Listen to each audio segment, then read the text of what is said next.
from time to time I've thought about, you know, like because I fish and golf a lot, and always wondered when would be the last fish that I caught or the last time I played golf or something like that. And it came pretty real to me about 3 or 4 years ago when my brother was passing away from cancer. We went out golfing one day, and he wasn't able to, play the whole time. He would just, ride the cart and play as he could, hole here and there. But I knew then, as he probably did, that was his last time to go on a golf course. And that's kind of a surreal feeling to know when you're, doing something for the last time.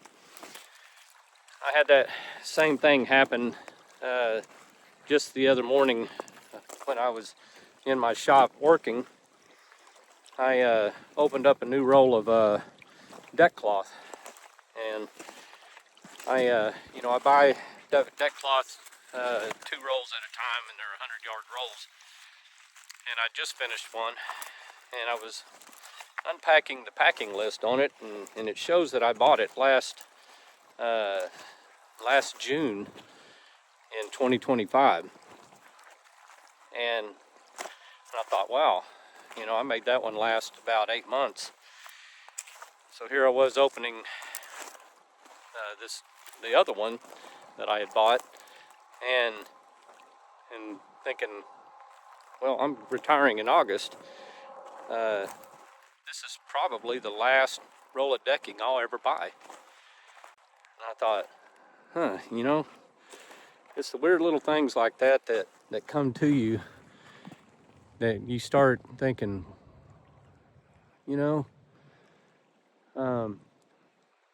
this is happening.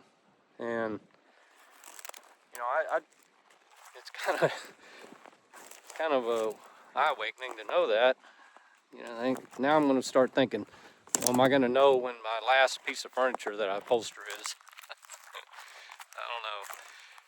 I mean, if I knew that I was retiring cold turkey on August 1st, then I would probably know that. But since I'm going to kind of gradually retire, working in my new working my apprentice into the business to take over, I'm sure I'm going to work some more. Plus, it's just going to be side money for me. So I don't know if I'll ever know that, but always think about how big is the last fish I'm going to catch, because I catfish, a lot of places like this. Get out there in them stumps, in my boat, tie up, throw out 6 lines with bait on them, and wait for the takedowns. And I get a lot of them. I get a lot of takedowns. I catch a lot of fish. And you always wonder, when am I going to hit my last golf shot?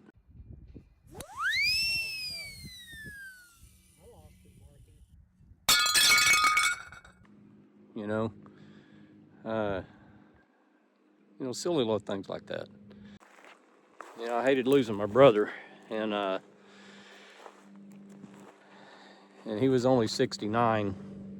So I don't want to get, it's things like this. I watched my uncle work till he was 75, dying of cancer. And the main reason he did that was, for one, he didn't save a ton of money when he was, when you're self-employed, you don't have a government pension or anything. You don't have a company 401k. It's whatever you set up.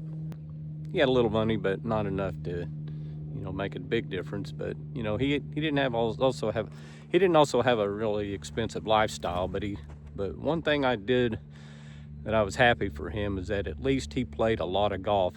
He was single for a long time, and so he was a member out at the golf course, and if he wasn't working, that's where he was.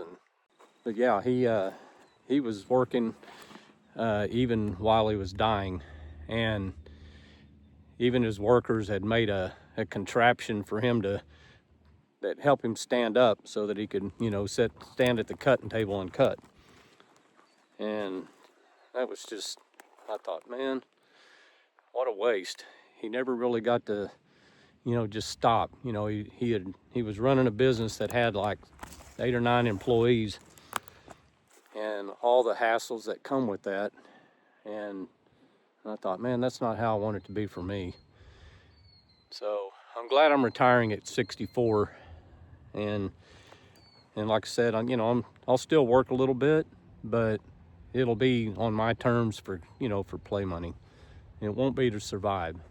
One of the reasons I'm not, got a lot of retirement funds is largely because we didn't leave a whole lot on the table, getting to this age. Now, I wasn't one of those guys that, that had to have a latte every morning. I drank black coffee I made myself, which is one smart thing I did in my life. But me and my wife, we went out to eat a lot. We traveled. We've been to New York twice. We've been to LA twice. Drove the whole coastline of California. The first time from LA up to San Francisco and into some of those redwoods up there. And then the second time from LA down to San Diego. And, we've been up, flew into Portland, Maine and drove all the way down to Boston. We're kind of marathon vacationers. We try to see as much as we possibly can. So, we've been a lot down the East Coast, the West Coast. We've been to Chicago.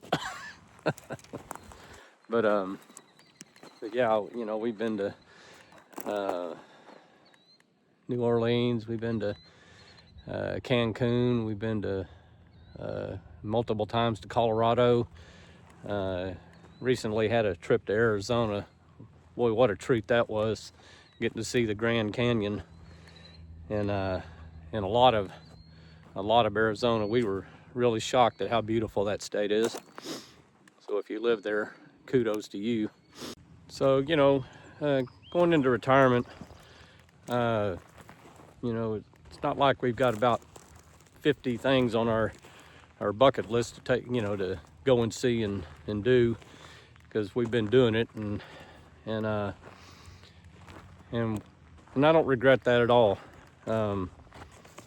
We still managed to put together a portfolio, a little one. It's not, huge, but between all of our assets, I think we'll do okay. That rental property, and, we do have, some 401k and Roth money, and we're going to let those grow, because our Social Security and that building rent's going to pretty much take care of us. We'll still have money to travel.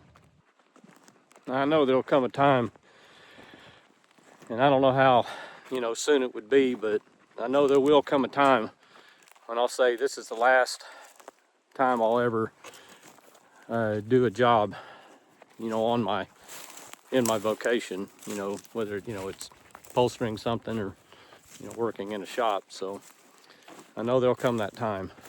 And I hope I know that, because I want to know that, that I've got that complete freedom. That means that I'll never work again. And I've got a feeling it's going to be when I get older, because, right now we're still really active, and we still got a lot we want to do in life. And, me, I fish, I golf, I got a lot of things I want to do. Camping and, getting out in nature like this, exploring and scouting new spots and things like that. So I want to know there'll come a time when that's all I do. I don't even have to work for play money anymore. And so that I can just say I can wake up whenever I want. I'll kind of do that when I'm working, even on the side. It won't be that get up at 5:15 grind anymore for me. So and I won't work the amount of hours I used to. You know, it'll be maybe 10 hours a week or something, so it's not like it's gonna be a lot. Now, you know, here in YouTube, problem with YouTube is I'm gonna still be earning money even when I'm not even filming, but which is fine. You know, that's kind of what you like, but that'll be my hobby. I'll have fun with it, and you know, make a little side cash doing that. Probably not on this channel, but you know, on my outdoor channel and still making money on my upholstery shop channel. So, well, I'm gonna head back to the truck. It is cold out here, as usual. We had a cold front come in right for my time off and weekend. Of course, it was 75 degrees all week. Hey, thanks for watching. I'll catch you in the next one.